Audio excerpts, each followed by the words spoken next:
Gênesis capítulo 19, verso de 1 a 5. Nós vamos ler o verso de 1 a 5, depois o verso 25, capítulo 19, verso 25, 24 e 25, do mesmo capítulo de Gênesis. É já uma história um pouco conhecida, mas eu vou explicar alguns detalhes sobre a conexão para os dias de hoje. Na versão internacional, vamos dar ouvidos então ao que diz a palavra de Deus. Os dois anjos chegaram a Sodoma ao anoitecer, e Ló estava sentado à porta da cidade quando os avistou. Levantou-se e foi recebê-los. Prostrou-se com o rosto em terra e disse: meus senhores, por favor, acompanhem-me à casa do seu servo. Lá poderão lavar os pés, passar a noite e pela manhã seguir o caminho. Não passaremos a noite na praça, responderam. Mas ele insistiu tanto com eles que finalmente o acompanharam e entraram em sua casa. Ló mandou preparar-lhes uma refeição e assar pão sem fermento, e eles comeram. Ainda não tinham ido deitar-se quando todos os homens de todas as partes da cidade de Sodoma, dos mais jovens aos mais velhos, cercaram a casa. Chamaram Ló e lhe disseram: onde estão os homens que vieram à sua casa esta noite? Tragam-os para nós, tragam para aqui fora, para que tenhamos relações com eles. Até aí. Agora o verso 24 e 25. Assim ele destruiu aquela cidade e toda a planície, com todos os habitantes da cidade e a vegetação. Mas a mulher de Ló olhou para trás e se transformou numa coluna de sal. Amém, irmãos? E o Novo Testamento diz em Romanos 8:13 o seguinte: porque se viveres segundo a carne, morrereis, mas se pelo Espírito mortificares as obras do corpo, vivereis. Romanos 8:13. Baseado nessa história do Antigo Testamento e nesse texto do apóstolo Paulo a Romanos, eu quero falar essa manhã sobre o seguinte tema: fugindo da cidade pecadora. Fugindo da cidade pecadora. É carnaval, irmãos. Esse é o contexto também desta palavra desta manhã. É carnaval. Tempo de descanso para alguns, isso é muito bom. Tempo para viajar com a família, isso é muito bom. Procurar sossego, é isso que muitos fazem, isso é muito bom. Para outros, é tempo de folia, é tempo de pular bastante, de extravasar e se divertir. E para você? E para nós crentes em Jesus Cristo? Eu moro na Tijuca. Ontem já começou uma bagunça. Gente no escuro, crianças no meio. E aí eu ouço a mãe dizer assim: é brincadeira, deixa a criança brincar. Como nós temos visto esse período? Como você irá passar esses dias? É uma reflexão. O Brasil é considerado em todo o mundo como o país do carnaval, nós já sabemos. Mas esse título vai desaparecer em nome de Jesus, irmãos, amém? Esse título vai desaparecer. A audiência do carnaval na televisão já despencou, irmãos. Está despencando. Há inclusive uma canção também que diz: quem não gosta de samba, bom sujeito não é. Não quero falar aqui do samba em si, porque qualquer um de nós, ao ouvir um samba bem tocado, a música popular brasileira, a nossa mãozinha já começa assim na mesa, né?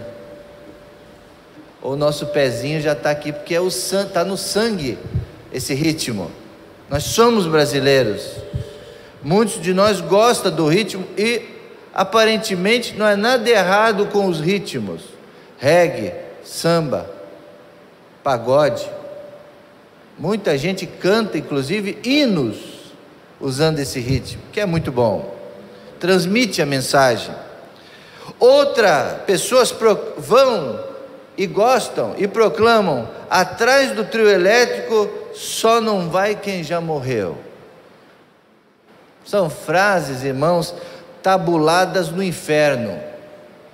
São frases colocadas no coração do brasileiro, e se ele não aproveita, tem que aproveitar a vida. Então, o brasileiro gosta disso, mas estão aí atrás dos trio elétricos, das escolas de samba, dos blocos de carnaval na escuridão, onde muitas coisas ruins acontecem.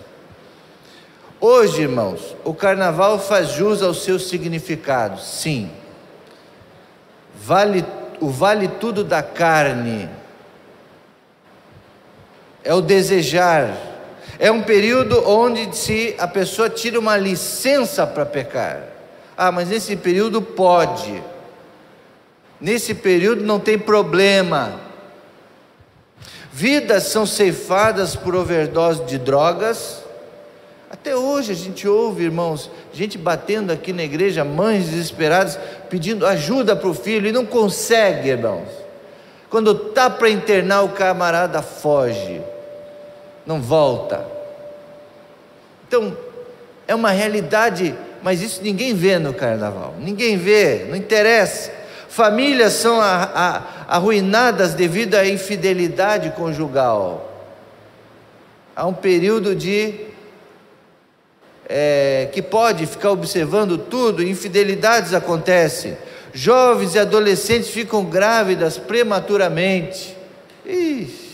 Você vê as meninas novinhas já com aquelas roupinhas na rua, com arquinho de demônio, como é que é? Chifrinho,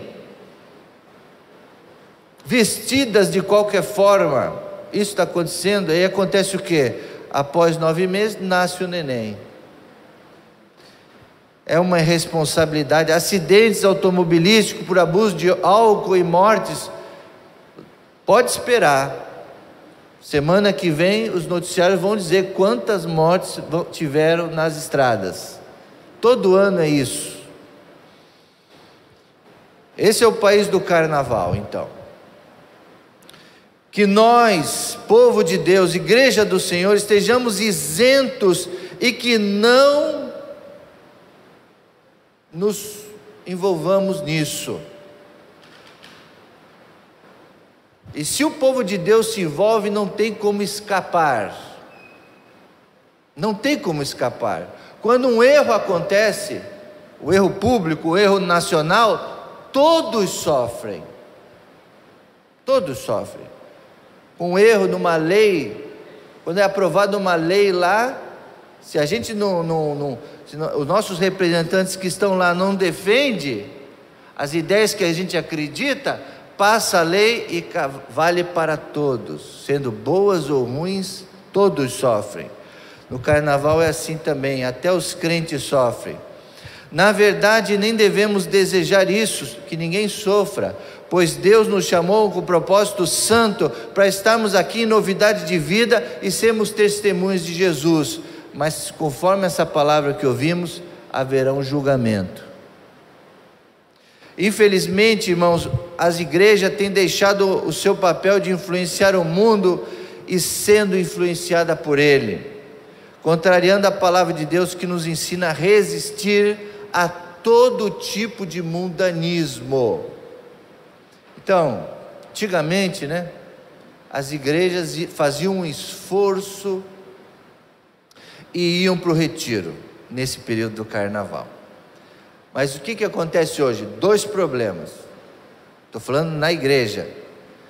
Primeira, não se programa. período do feriado do carnaval é mais longo, então os retiros das igrejas são 4, 5 dias, é mais caro para alugar um sítio. Aí como é mais caro, a pessoa, não posso ir, não tenho condições de ir, então ficar por aqui mesmo. Segundo problema, as pessoas querem ir para a praia, não querem ir mais para retiro, estou falando crentes em Jesus. Então assim, um período que é para a gente estar separado, se santificando, quem sabe num retiro, não, ela está lá, no meio da folia, não participa da folia, mas está no meio da folia, aí fica difícil. Então a gente como cristãos, pastor, mas eu posso ir para uma praia e ficar lá isolado na minha casa, da minha praia, sem ir lá para as coisas do carnaval? Pode também. Pode orar, pode jejuar, pode consagrar, pode também. Mas com certeza um retiro espiritual, ele é mais saudável, porque lá também vai ter piscina, campo de futebol e todo o lazer possível, e a comunhão. Cristãos que não podem estar envolvidos com Cristo começam então a se conformar, e a Bíblia diz: não nos conformeis com esse mundo. Mas os crentes cristãos, alguns cristãos mais liberais, digamos assim, começam a se conformar com os valores e padrões do mundo. É normal, é natural. Aí já começa a festejar, tomar uma cervejinha, e isso e aquilo, e começa a concordar com o mundo, os padrões do mundo. O carnaval, irmãos, é o ápice do desejo da carne em sua forma literal possível. Antigamente a gente ouve as histórias que existiam os bacanais lá em Roma, na Grécia, em alguns lugares da Europa existe até hoje, e alguns lugares onde os jovens frequentam festa rave, festa não sei do que, existe troca de mulheres, bacanais, homem com homem, todo tipo de situação dessa. Mas no carnaval é aberto, irmãos, é livre, ao céu aberto, ninguém se esconde. A gente que está lá mais no Rio, no metrô, sem camisa, de biquíni, é aberto,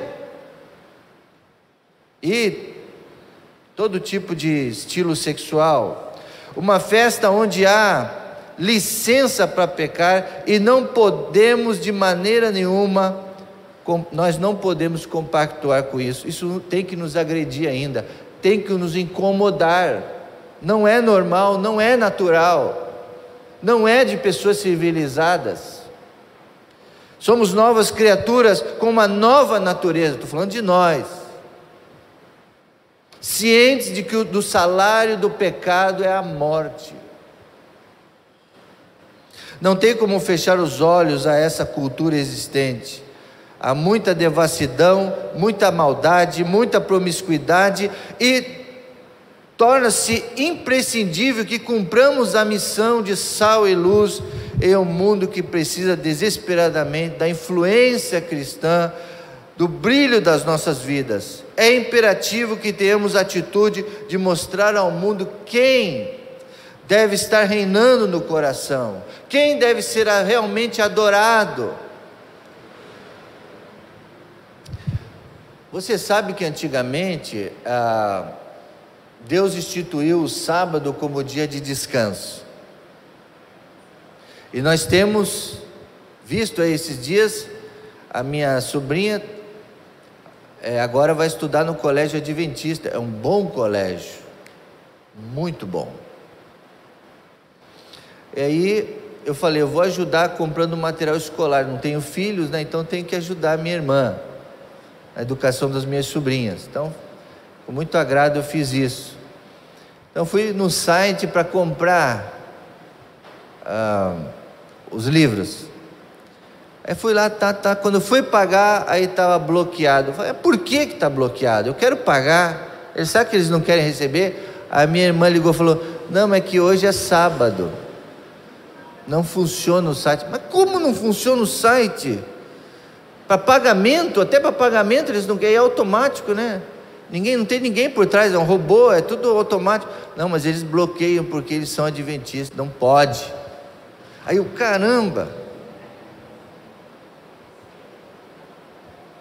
Mas eu respeito muito, é o estilo deles, é o jeito deles. Por que isso? Por que Deus instituiu o sábado? A Bíblia fala, para o santificar.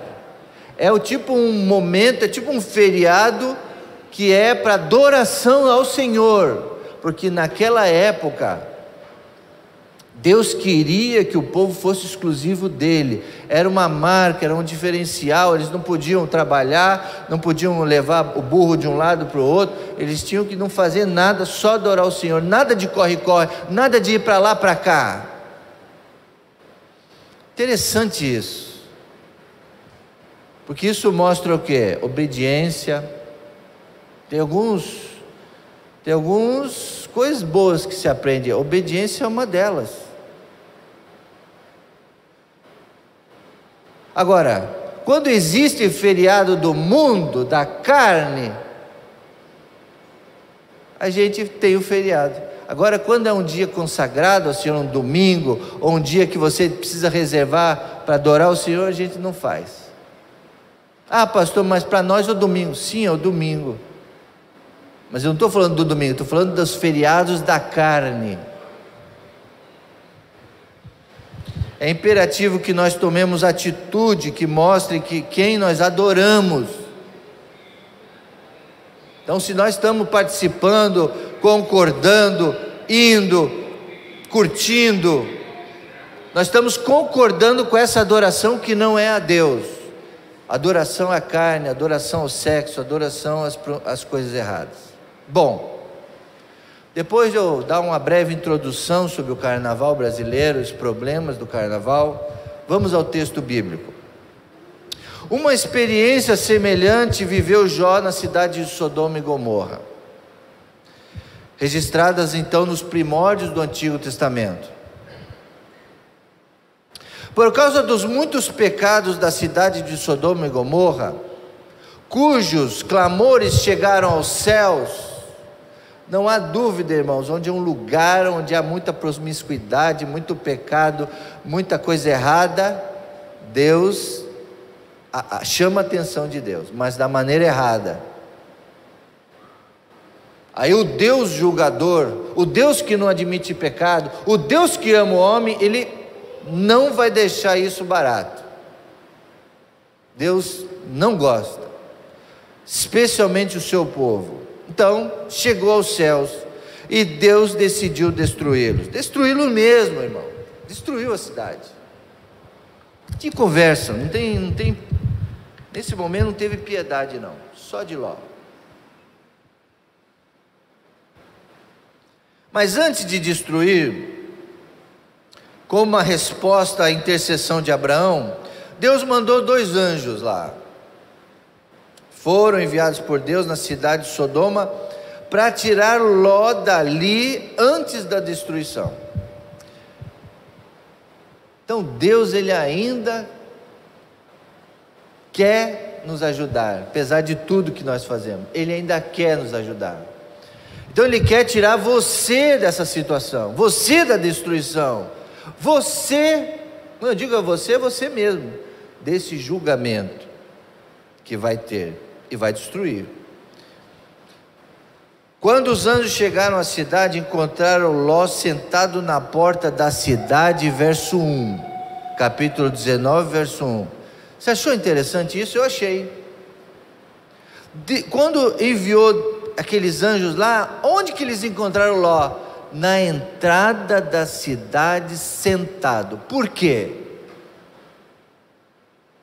O que isso mostra que Ló tinha uma posição influente na cidade, pois só se sentava na porta da cidade autoridades e pessoas de posição elevada. Interessante isso. Já não bastasse o mal de ter ido morar no lugar onde Deus não queria que ele morasse. Lembre-se, Abraão não foi morar lá. Ele morava em tendas, ele era nômade, então ele ficava aqui, depois ele andava mais um pouquinho e ficava lá. Jó não quis ficar lá, ele quis ficar na cidade. Deus não queria que eles ficassem na cidade, mas Ló foi para a cidade. Um lugar onde Deus não queria. Ló ainda se arraigou naquele lugar, construiu uma casa ali. Na verdade, Ló estava investindo tudo da sua vida num lugar destinado à destruição. Um lugar estava destinado à destruição.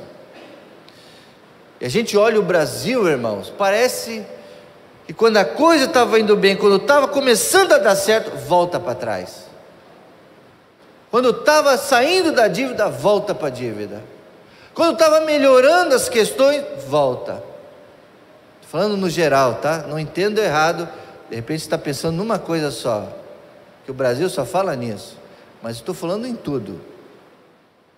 O Brasil parece que não consegue, irmãos, avançar, melhorar, crescer, porque tem problemas sérios aí, de pecados, de coisas erradas, do próprio povo, que não adora o Deus certo. Ló se arraigou numa cidade que estava destinada à destruição. Isso nos faz lembrar que o Senhor Jesus disse em Mateus 16, 25. O que Jesus disse em Mateus 16, 25? Aquele que quiser salvar a sua vida, perdê-la-á. Nessa tradução, a perderá. Mas quem perder a sua vida por minha causa, o quê? Encontrará. Muitos são os que estão perdendo a sua própria vida, investindo em algo que não é a vontade de Deus. Vou repetir, tem muita gente perdendo a própria vida por estar investindo as suas coisas em algo que não é da vontade de Deus. Eu lembro de um amigo meu, muito amigo inclusive, lá de onde eu morava, crescemos juntos, e ele tinha um negócio do pai dele e ele assumiu o negócio do pai dele. Que negócio era esse? Uma distribuidora de bebidas. Lá ele vendia refrigerante, vendia suco, vendia todas essas bebidas, mas vendia vinho, vendia vodka, vendia pinga, vendia tudo isso aí e distribuía. E era um negócio aparentemente bom de venda. Toda hora o caminhão parando lá e indo entregar, e gente indo lá buscar, parecia, não, isso que era bom negócio. Mas ele sempre reclamava que ele estava em dívida. Ele sempre falava que não dava certo. A gente via que ele tinha uma Brasília, não mudava de carro, ele morava sempre naquele lugar, ele não saía, ele era escravo do trabalho. Mas como? E aí teve uma hora, depois eu me converti, já não andava mais com eles, com aquele grupo de amigos, aí eu já andava com o pessoal da igreja, mas de vez em quando a gente conversava, e a minha vida foi avante, a dele continuou lá, daquele mesmo jeito. Aí teve um dia que eu encontrei ele, ele falou: Rodrigo, eu não sei o que acontece, parece que esse negócio é maldito, esse negócio não vai. Aí a gente pôde conversar mais claramente. Aí ele mesmo admitiu: acho que esse negócio de vender essas bebidas, eu falei, é lógico que está levando destruição para os bares, para as lares, para a vida das pessoas. Quantas pessoas vêm aqui, às vezes meio torto, comprar de você aqui, você está ainda vendendo, é droga mesmo, é destruição, não vai adiante. Então é isso, tem gente que investe a sua vida, investe o seu dinheiro em algo que não é da vontade de Deus, não tem como dar certo. Ló viu os anjos e convidou eles para entrar em sua casa, verso 2. Ao contrário de Abraão, Ló não construiu uma tenda para desmontar e estava debaixo da autoridade de Deus, para partir dali a qualquer momento, porque Deus é assim, fala assim: Abraão, saia daqui e vá para lá agora você fica aqui um tempo. Deus falando, agora você saia daqui e vá para lá. Ló não queria isso, Ló queria fixar-se numa cidade e ali ficar, ou seja, não queria estar debaixo da autoridade de Deus. Lembra que naquele momento Abraão falou assim: Escolha o lado que você quer, vai para lá, então você vai para lá e eu vou para cá, porque ali já havia no coração de Ló um desejo de não seguir a vontade de Deus. Mas Ló convidou os anjos para ir em sua casa. Ao construir uma casa, Ló estava demonstrando que não pretendia mais sair daquela cidade. Ele havia lançado raízes ali. E assim é toda a vida carnal. A vida carnal não quer deixar de ter aquelas coisas carnais, sempre se estabelecendo em posição e lugares, lançando ali raízes, e muitas delas vem o vício, e a pessoa não quer se largar. Mas os olhos da pessoa espiritual têm que estar no ponto de vista espiritual, das nuvens dos céus, do Espírito Santo, para saber qual será o próximo passo que Ele, o Espírito Santo, quer dar na nossa vida. Amém, irmãos? Esses são os olhos daqueles que são espirituais. Não tem lugar certo. Se Deus mandar uma coisa, Ele vai fazer. Se Deus mudar, vai mudar. Mas é Deus que está no comando de tudo. Os olhos espirituais. E Êxodo 13, 21 demonstra isso, né? Eles saíram do Egito, tinha uma coluna de fogo à noite que guiava eles no deserto, e de dia tinha o quê? A nuvem.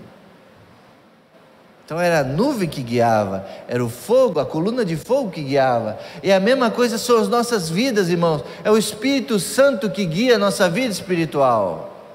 E a vida carnal, a gente não pode ter raízes carnais.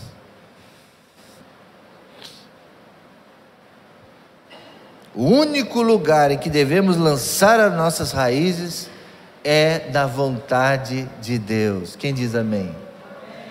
Então você tem que se arraizar na igreja, nas coisas espirituais, sua vida. Ao perceberem a presença dos dois estranhos na casa de Ló, os homens da cidade cercaram-na, pois queriam abusar deles. Triste, naquela época já tinha isso. Isso se refere às relações sexuais, verso 4, 5. A cidade estava dominada pelo homossexualismo. E o nosso Brasil também está, irmãos. Mundo, mas no Brasil muito. O liberalismo, a mídia, a cultura está mudando. Hoje todos têm liberdade para ser. Antigamente não era assim. Tinha também, mas não era assim. Hoje está explodindo isso. E aí, irmãos, lamentamos dizer isso, mas o julgamento de Deus vem. Não tem como. É por isso que a gente quer que melhore, mas o quadro não é de melhorar.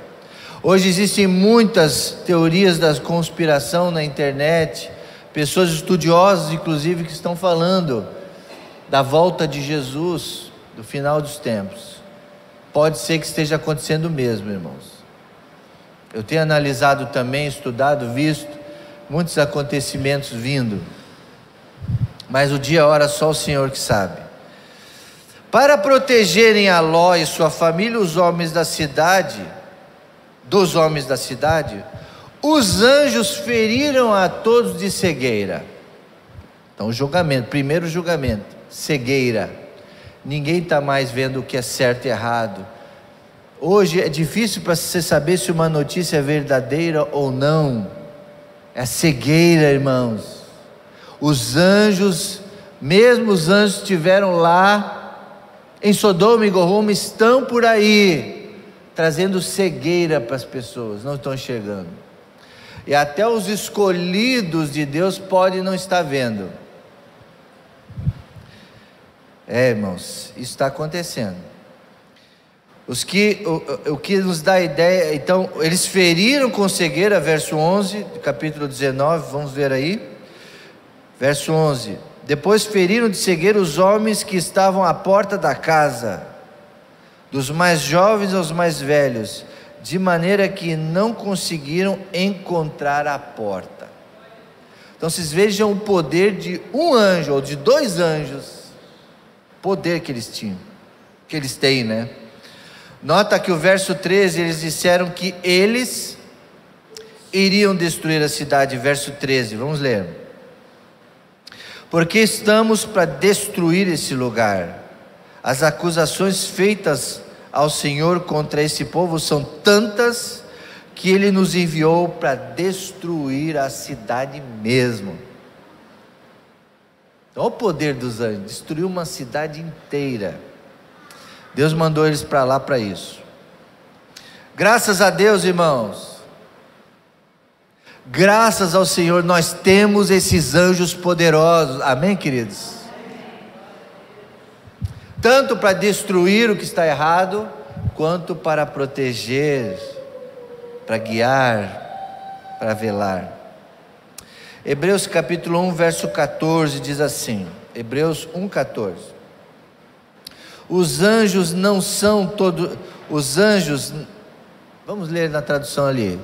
Os anjos não são todos eles espíritos ministradores enviados para servir aqueles que hão de herdar a salvação? Então os anjos, irmãos, eles não foram feitos para destruir, eles foram feitos para cuidar da gente, foram enviados para ministrar, para nos ajudar, nos alertar. Hoje, aqui nesse púlpito, hoje eu estou aqui como anjo do Senhor, alertando vocês da destruição da cidade pecadora, sim. Salmo 34 diz: o anjo do Senhor é sentinela ao redor daqueles que o temem e os livra. Após ser avisado pelos anjos que a cidade seria destruída, Ló saiu para avisar seus genros. Verso 14, vamos ler. Então Ló foi falar com os seus genros, os quais iam casar-se com as suas filhas, e lhes disse: saiam imediatamente deste lugar, porque o Senhor está para destruir essa cidade. Mas pensaram que ele estava o quê? Brincando. Olha aí, a cegueira. Olha em consequência. Muitos não estão ouvindo, acham que é brincadeira as histórias da Bíblia, mas não são, irmãos. E naquele momento foi fatal para eles, morreram todos. Todos, genros, filhas, todos. Animais, a relva, o campo, tudo foi destruído, tudo foi queimado. Não sobrou nada, irmãos. Não ouviram, acharam que era brincadeira.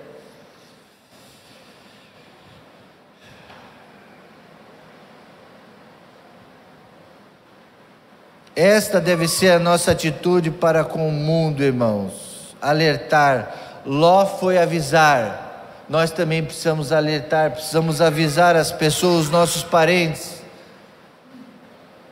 desse perigo. O fim vem, o mundo precisa saber. Eles também precisavam saber que há uma porta de escape. Eles precisam saber que há uma porta de escape. João 10,9 diz: eu sou a porta, Jesus fala. Quem entrar por mim será salvo, entrará e sairá e encontrará pastagem. O que é esse entrará e sairá? É a liberdade, irmão. Jesus é maravilhoso, é o Deus da vida. Conhecereis a verdade vos libertará. Se o Filho vos libertar, verdadeiramente serei livre. É por isso que ele diz: entrará e sairá.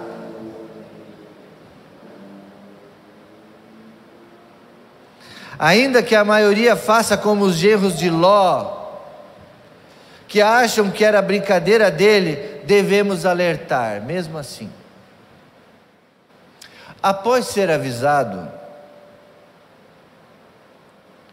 e você está sendo avisado desta hora, lá eles foram avisados, nós estamos sendo avisados hoje. Ló começou a se aprontar para sair da cidade, só que lentamente. Verso 15 e verso 16. Ao raiar do dia, os anjos insistiram com Ló, dizendo: depressa, Ló, você está demorando muito, cara. Depressa, Ló. Ló estava indo muito devagar sair da cidade, quem sabe pegando algumas coisas, quem sabe... Não, é depressa, Ló, vai rápido. Leve daqui a sua mulher, as suas filhas, ou você também será morto quando a cidade for castigada. Verso 16. Tendo ele hesitado, olha aí, tendo ele hesitado, os homens o agarravam pela mão, como também a mulher e sua filha, e os tiraram dali à força e os deixaram para fora da cidade, porque o Senhor teve misericórdia deles. Senão, eles também não iam escapar, estavam muito devagar. Misericórdia, isso representa a nossa vida, irmãos. Nós às vezes somos lentos para as coisas de Deus, somos lentos para as coisas do Senhor, para falar, para evangelizar, somos lentos, demoramos muito. Deus quer depressa, depressa. Não brinque com isso. Ele achava que ainda tinha muito tempo, mas não tinha. Ló precisou ser empurrado pelos anjos para sair da cidade, isso porque sua vida em Sodoma lhe era muito cara e preciosa. Então aquele negócio de olhar para trás, né? A mulher olhou, se deu mal. Ele não podia olhar, mas ele queria olhar para trás também, porque ele tinha deixado sua riqueza, tudo que ele tinha investido, toda a casa dele, toda a mobília, tudo que ele tinha se arraizado. Mateus 16, 26 diz: mas de que adianta ganhar o mundo todo e perder sua alma? Era isso que os anjos estavam querendo explicar para Ló. Ló, deixa tudo para trás. De que adianta você querer tudo isso e perder a sua vida? Depressa. Os anjos foram claros ao dizer que ele deveria fugir da cidade, evitar o carnaval, evitar o homossexualismo, evitar o pecado. Devia evitar. Não seria bom para ele? Olha o ambiente que você vive, Ló. Você quer esse tipo de ambiente? Deus quer algo melhor para você, lá fora dessa cidade. Fuja dessa cidade. Esquece olhar para trás. Esquece os bailes, esquece a bebida, esquece a mulherada, esquece a diversão passageira, esquece o samba, esquece os convites mundanos e olha só para Jesus. Saia daí, olhe para Jesus, saia, vá para o deserto, nem pare nas campinas. Verso 17, olha lá o que ele diz, verso 17, estamos estudando. Assim que os tiraram da cidade, um deles disse a Ló: fuja por amor à vida, não olhe para trás, nem pare em lugar nenhum na planície, fuja para as montanhas, ou você será morto. Não olhe para lugar nenhum, fuja rápido. Mas a mulher de Ló olhou para trás, o verso 26 é o texto que nós lemos. A mulher sempre atrapalhando a vida do homem. Está certa essa frase, irmãos? Não fique bravo comigo. Então aqui uma já olhou torto para mim aqui.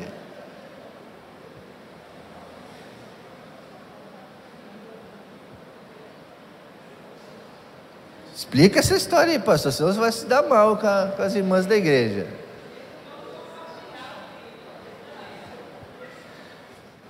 Essa frase que eu não vou repetir, no sentido, mas somente no sentido de amarrar a vida do homem e seduzi-lo. Só nesse sentido. A mulher atrapalha em amarrar a vida do homem e seduzi-lo. Porque os homens que estão aqui me ouvem sabem, se há uma coisa que pode destruir o homem, é ele ser seduzido pela mulher. Nosso primeiro amor, nossa primeira obediência tem que ser a Jesus, não a outra pessoa. Que tem homem que a mulher seduz e aí pode levar para qualquer lugar, para lá, para cá, ainda mais a mulher mundana, ainda mais a mulher da vida, a mulher não temente a Deus, ela seduz, e e o homem cai direitinho. Quantos caíram, irmãos? Então o que eu estou falando não é bobagem. Muita mulher destrói a vida de homem. Concorda comigo ou não? Agora, nesse sentido que eu estou falando. É lógico que eu não estou falando no sentido da mulher, da esposa, da amiga, da companheira, da amante, da esposa. Isso não, isso agrega, isso é bênção. A Bíblia diz que a esposa, quem ganha uma esposa recebe uma bênção de Deus, é preciosa, como ouro, como prata, é a maior riqueza. Para um homem nessa terra é ter uma mulher temente a Deus, fiel e tudo mais. Mas no sentido aqui, a mulher de Ló queria que ele olhasse para trás. E ela olhou para trás. Não ajudou o marido. E ele ficou sem mulher, coitado. Pior ainda, né? Poderia até ser uma mulher boa para ele, mas ela olhou para trás. Lutou contra os princípios. Porque Ló ainda tinha alguns princípios no coração dele. Por isso que ele obedeceu. Ele viu, reconheceu os anjos, obedeceu os anjos. Ele ficou meio assim, mas obedeceu. A mulher dele não.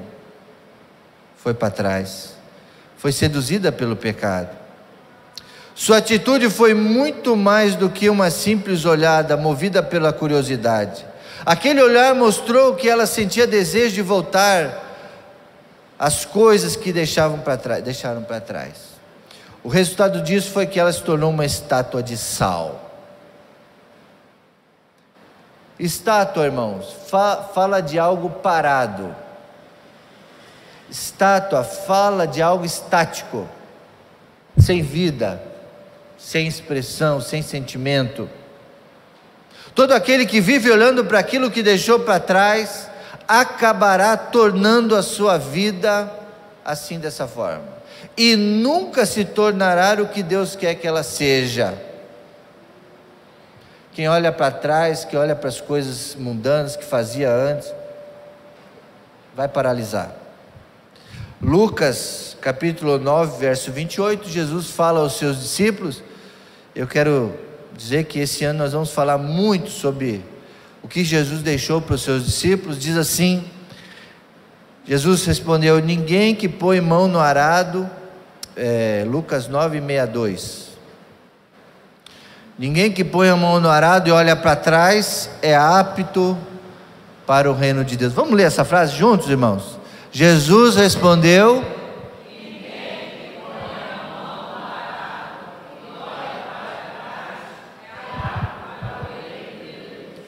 não olhe para trás, irmãos. Não olhe para o pecado mais, para as coisas antigas. Olha para frente, olha para Cristo, segue a Jesus, e você vai ter vida. Ironicamente, Ló, que havia escolhido morar em Sodoma por causa da sua grandeza, após a destruição dessa, acabou tendo que ir morar em uma pequena cidade chamada Zoar. Verso 20, vamos ler. Verso 20. Estamos estudando capítulo 19 de Gênesis. Aqui perto há uma cidade pequena, esta tão próxima que dá para correr até lá. Deixe-me ir para lá, mesmo sendo tão pequena, lá estarei salvo. E ele foi para lá então. Viveu uma vida mais simples. Quem sabe voltou, né? Se reconciliou com o Senhor, não sabemos mais de Ló. Não sabemos mais dele. Ele foi morar numa cidade pequena. Todos que desejam grandes coisas, mas que não sabem esperar em Deus, acabarão sem nada. Essa é a lição. Repetindo: todos que desejam grandes coisas na vida, quer ter independência financeira, busca isso, aquilo, quer ter muitas coisas desse mundo, mas não sabem esperar a vontade de Deus, a bênção de Deus, acabará sem nada. Foi isso que aconteceu com Ló. Concluindo nesta manhã, amados irmãos, vamos ler o que diz a primeira carta de João, capítulo 1, de 1 a 4. 1 João 1, de 1 a 4.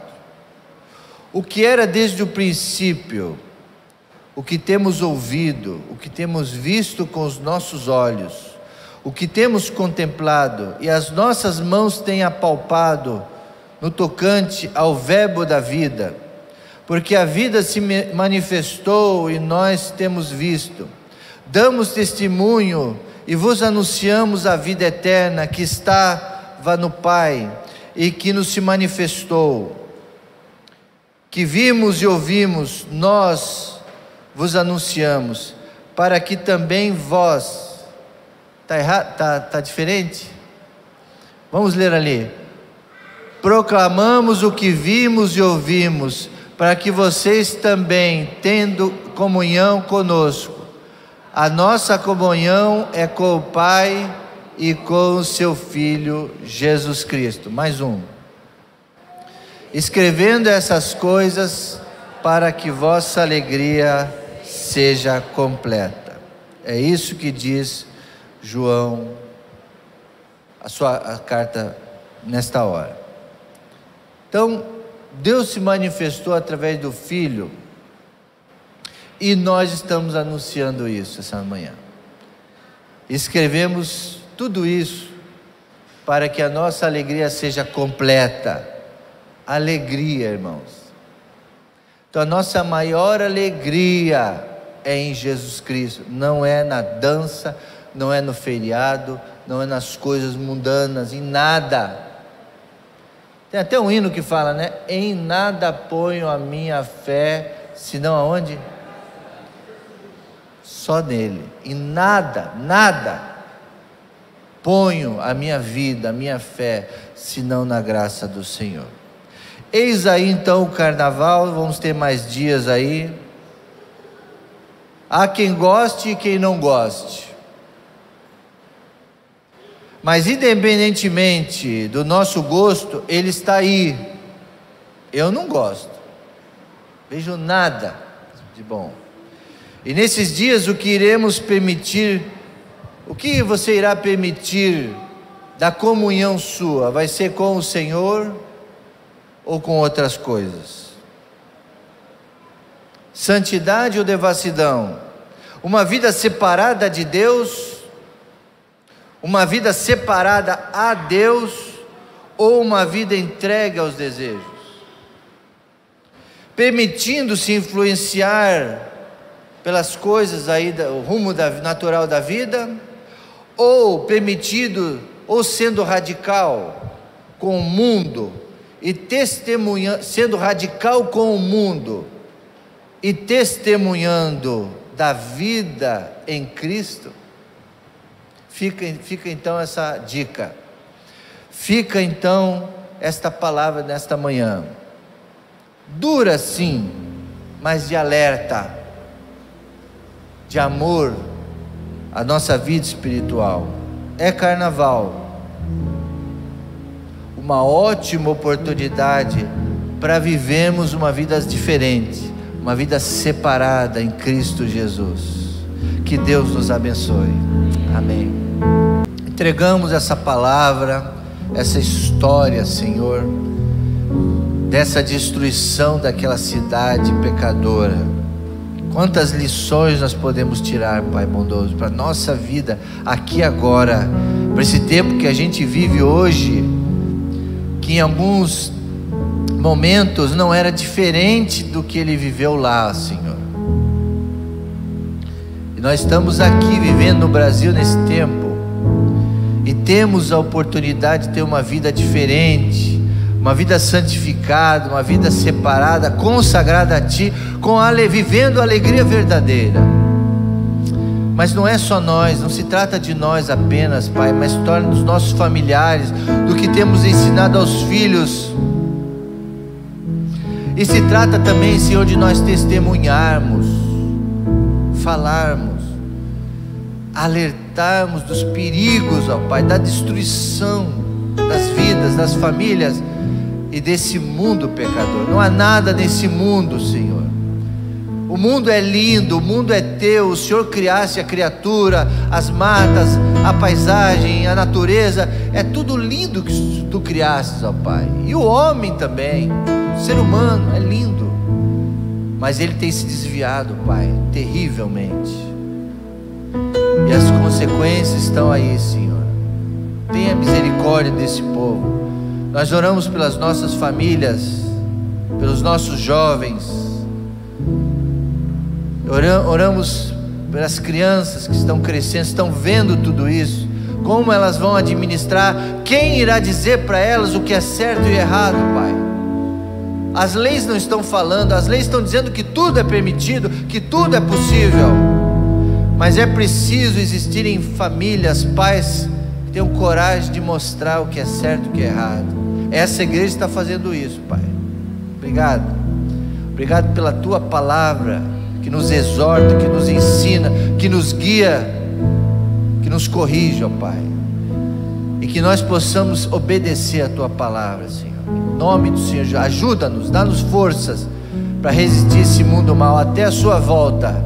A volta de Cristo será gloriosa para uns, terrível para outros. Abençoa-nos então nesse momento, nossa igreja, nessa semana, e traz-nos aqui na quarta-feira à noite para juntos exaltarmos Teu santo e glorioso nome. No nome santo e precioso de Jesus é que Teu povo diz hoje e sempre, amém, amém.